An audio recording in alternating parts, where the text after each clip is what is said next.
গণতন্ত্র পুনরুত্থানের বার্তায় চারুকলা থেকে বের হয় নববর্ষের অন্যতম আকর্ষণ বর্ণাঢ্য বৈশাখী শোভাযাত্রা। 5টি প্রধান মোটিফে তুলে ধরা হয়েছে বাংলার লোক ঐতিহ্য ও সমসাময়িক রাজনৈতিক পরিস্থিতি।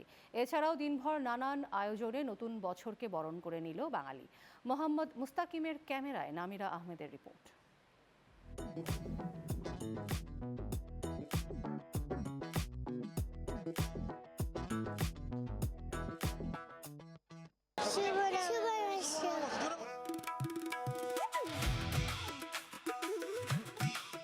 পহেলা বৈশাখ বাঙালির জাতিসত্তার ইতিহাস, সংস্কৃতি ও আত্মপরিচয়ের এক অনন্য প্রতীক। রমনার বটমূলে ছায়ানটের আয়োজিত বর্ষবরণ অনুষ্ঠান, বৈশাখী শোভাযাত্রা, গান, নাচ এবং কবিতা এসবই দিনটি উদযাপনের প্রতীক।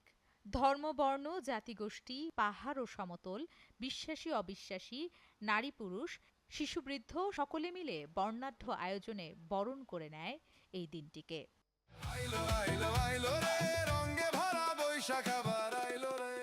বৈশাখ বরণের অন্যতম আকর্ষণ বৈশাখী শোভাযাত্রা সকাল 9টার পর চারুকলা অনুষদের সামনে থেকে বের হয়।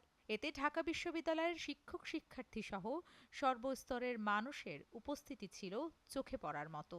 শোভাযাত্রা মোরগ, হাতি, পায়রা, দোতারা ও ঘোড়া মোট 5টি প্রধান প্রতীক বা মোটিফ রাখার পাশাপাশি ছিল দেশি বিদেশি বিভিন্ন ইস্যুর প্রতিফলন। এটা আসলে আমাদের ধর্ম বর্ণ নির্বিশেষে সকলের জন্যই একটা উৎসব। লাস্ট এসেছিলাম 2 বছর আগে, তখন মঙ্গল শোভাযাত্রা দেখেছি, এবার হচ্ছে বৈশাখী শোভাযাত্রা দেখেছি। দুটাই অনেক সুন্দর হয়েছে। এছাড়া তরুণ উদ্যোক্তাদের নেতৃত্বে এই উৎসবে ছিল দেশীয় শিল্প ও সংস্কৃতির বৈচিত্র্যময় প্রদর্শনী।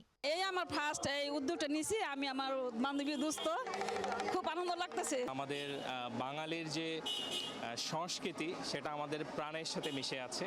আমি আশা করছি এই বাংলা নববর্ষ আমাদের পুরো জাতির জন্য আরও অনেক অনেক শুভ সংবাদ এবং খুব চমৎকার আনন্দময় আরও অনেক কিছু আমাদেরকে উপহার দিবে। পহেলা বৈশাখের এই অনুষ্ঠান কালক্রমে দেশের সব ধর্ম বর্ণের মানুষের কাছে এক অভিন্ন উৎসবে পরিণত হয়েছে, যা বাঙালিকে গাঁথে একই সুতায়। পুরনোকে বিদায় ও নতুনকে বরণ, এই চিরন্তর বার্তা নিয়ে এসেছে বাংলা নববর্ষ। আজকের এই উৎসবের দিনে সকলের প্রত্যাশা একটাই, শুভ ও সমৃদ্ধ বাংলাদেশ। নামিরা আহমেদ, চ্যানেল 9, শাহবাগ, ঢাকা।